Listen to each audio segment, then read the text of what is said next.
We know that finding the time to build your community in your classroom can feel daunting.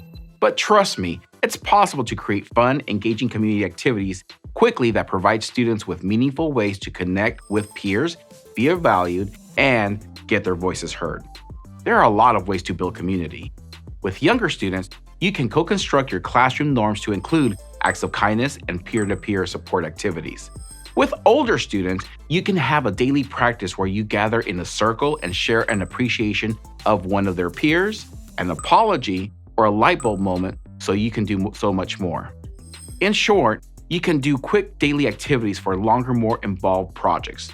In this course, I'll show you both.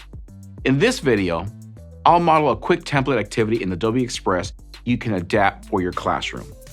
In the next video, we will discuss projects using our video tool.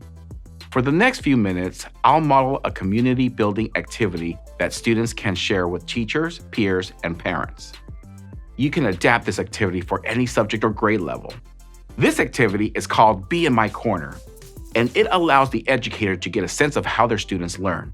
All right, let's get started. So once again, what are we doing? We are doing the activity Be in My Corner activity. And it's a great activity for an educator, whether you're a teacher, whether you're the paraprofessional, whether you're the teacher librarian, whether you are the principal, to find out how your kids like to learn. Now, as we all understand, we change with our teaching strategies, but so do our students. Our students change in the way they learn, right? And we know this because some of us use a lot more audiobooks than we used to. All right. The first thing we're going to do is we are going to go up to the very top. See the big blue circle with the plus on it. We're going to click on that. And then right off the bat, right here where it says create, we're going to go ahead and click on the square, this 1 by 1. And now we have our canvas. So the first thing I'm going to do is, we do have all these wonderful templates on the left-hand side, but I'm going to create my own. First thing I'm going to do is I am going to upload a picture of one of my students.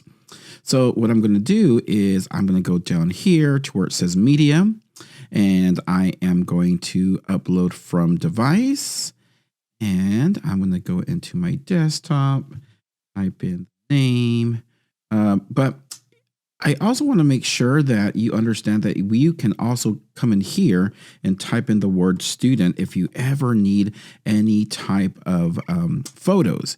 Of course, using Adobe Express, you have the ability of using Adobe Stock that is filtered for K-12. So that makes it really, really slick, right? So anyways, I just happen to use one of my students here. So I'm going to grab him, put him down in the center, and I'm going to go to the top left, click on remove background. There he is. So now we are ready to start thinking about what questions do we want to ask our students, right? So I always, I've thought about this for quite a bit. In the years that I have teaching is, what do I want to know about my students? So I'm going to go ahead and click on text on the left-hand side, click on add your text at the very top. And I am going to write a few of those questions that I have. And yeah, these are a little bit big. So let's see. I just need to know what I'm looking at as I continue to add them. There we go. So the questions I came out are the following, right? What am I excited about? How I like to learn is by, so let's do the first one. What am I excited to learn about, right? For me, I always love to see, do they understand what the theme is going to be? Do they understand what we're gonna, what the class is all about, right? So I like to know a little bit about my students. So I want to know what they're excited about. The first thing I'm going to do is on my graphic, I'm going to add some speech bubbles. So what I'm going to do in order to do that, I'm going to go over here to my elements. And under elements, you're going to see design assets, background, shapes, and we also have icons up here. But I'm going to go to design assets, and you're going to see that we have a variety of speech bubbles. Ooh, and I kind of like this yellow one. So I'm going to put this one here.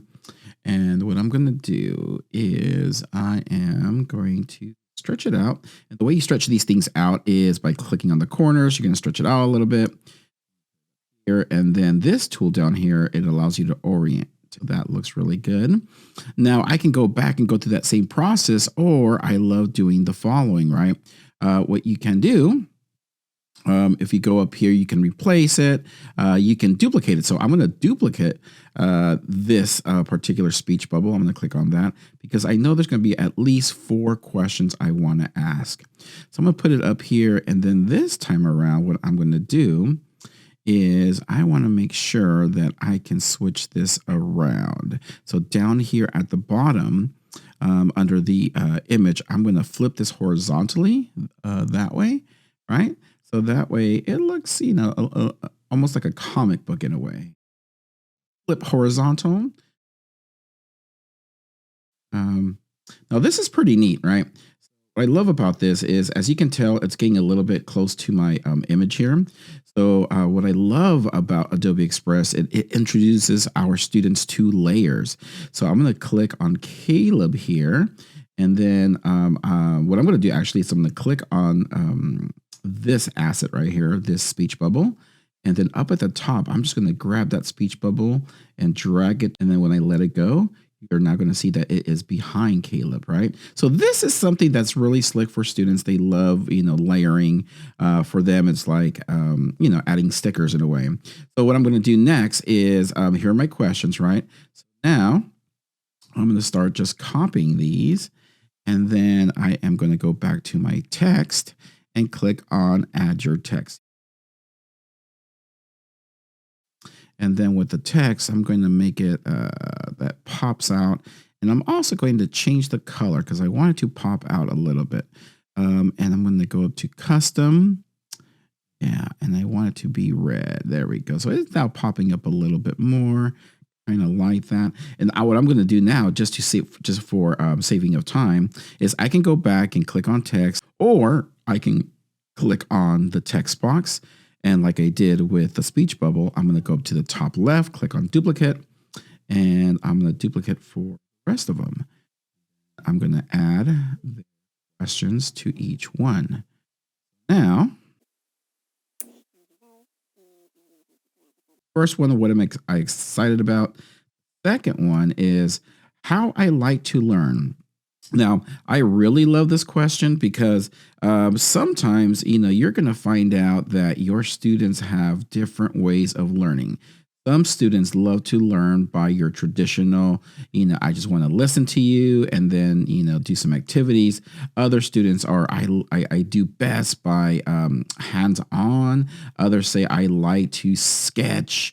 I like to build something. So this is a really great question to have your students answer. So that way, as their new teacher, you have a better understanding of how they like to learn. I go to the third one here.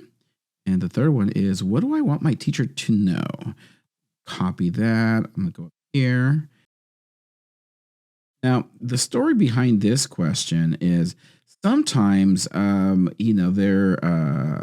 a teacher, you try to read the files that the students come with. Sometimes they don't have all the information that's needed. And not only as a teacher, but as a student, sometimes I wish my teachers knew more about me. Whether it is I really love reading, but guess what? I love listening to audiobooks, which is the same as reading ones, right? So, so what are things that your students want you to know? And then we have enough space for another question, or you can create another speech bubble. That's fine. But one of my favorite questions to ask my students is this next one. And I got to learn this the hard way. For those of us who have been teaching for a bit, you understand that sometimes, you learn your teacher strategies by trial and error, correct? So, but for me is, sometimes I used to praise kids, in front of everyone, and they would be so embarrassed. So, and other kids were like, you don't have to write anything, just, give me some praisal in front of my peers. And there's everything in between there as well, right? So, this is a really great question for us to ask. So now what I'm going to do, we have another question, how I like to be praised. So now our graphic is coming together. It's looking really, really good. So I'm going to add some interesting components to it, right? So what I love once again about Adobe Express is the fact that we have all these different elements. And the reality, I love putting icons on it. So what am I excited about? So Caleb here during last few years has really picked up on learning how to play the percussion, right? So learning how to play drums. Go in here and I might just type in the word drums. There we go. All right. Oh, there we go. This is better. So I'm going to click on these. So this is what he's excited about. He's learning about playing drums. I'm going to orient this to the left. And here's the other fun fact, right? Because you want this to somewhat be color. I mean, at least for me, I want this to be fun. So I want to change the colors on this. I'm going to show you how to do that in a moment. But just with everything that you see here, you can click on anything and then, of course, change the colors. They give you some recommendations, but I also go in here to the custom because I like my stuff to pop a little bit. So that's what I'm doing here. So now I have these red drums. Amazing. What is he excited about? He also picked up riding horses. So I'm going to type in horses. Good. Right here. Horse. And once again, I am going to change the color of the horse. All right. How I like to learn. Okay, so I am going to go back up here. I'm going to type in the word learn. And as you're seeing, this is amazing, right? It's like you can grab all the stickers that you want for your project. So I'm going to add a tablet here. That, as you're seeing, this is coming together really, really nicely. Add a few more of these icons. And then we are going to wrap it up, ladies and gentlemen. This is coming out really, really slick. What I want might teach you to know. So, all right. And what I love about this is the fact that, your students, especially if you have multilingual learners, this is great for looking up these wonderful icons. It expands the vocabulary as well. Has a lot of really neat built-in features for different types of learning. So as we love to say, it's like, when you are building something like this, there's a lot of learning. It's not just like, oh, we're going to make something pretty. Oh, no. We're trying to create meaning out of something that's very, very complex, right? One more, so we can put it at the bottom. I like this one. Now we have, I'm going to just change the color once again. You're going to go to custom. Perfect. Last one is how I like to receive feedback. Perfect. Now, what I forgot to do is their name. So I do this at the very, very end. And what I'm going to do is I am going to go back to shapes and I am going to get these rectangles here. As you can tell, we have different types of shapes. We have circles. We have, a variety of components. So what I'm going to do is I am going to go up here and I'm going to look at rectangles. I'm going to click on view all. Perfect. All right. Now we have that. And then last but not least, what I'm going to do is I'm going to click on text, on add your text here, and I'm going to type in their name. Now, go. If you want to make this pop out, of course, just, something to know is you have all these, you can create a shadow. So I can go in here. I'm going to change the color so you can see a little bit more. There we go. Right. So you have all these different, components. So do smooth. Oh, man, I love doing this because I can play with this throughout the whole time. So I'm going to go back to classic. And then, of course, if you don't want anything, you can just, of course, leave it out. But I kind of like the classic, Oh, my gosh. I don't even know anymore. All right. We're gonna let it be and we're going to do smooth. All right. There we go. Okay. Now it's coming together. Right now we have this. And, one extra tip I'm going to show you is that we can, when you go down to elements, right? So under elements, you also have backgrounds. Yeah, so look at this. So you can pretty much put anything in the background, right? As you can see our stuff here, I like abstracts components. So just so you can see what it looks like when you add stuff, right?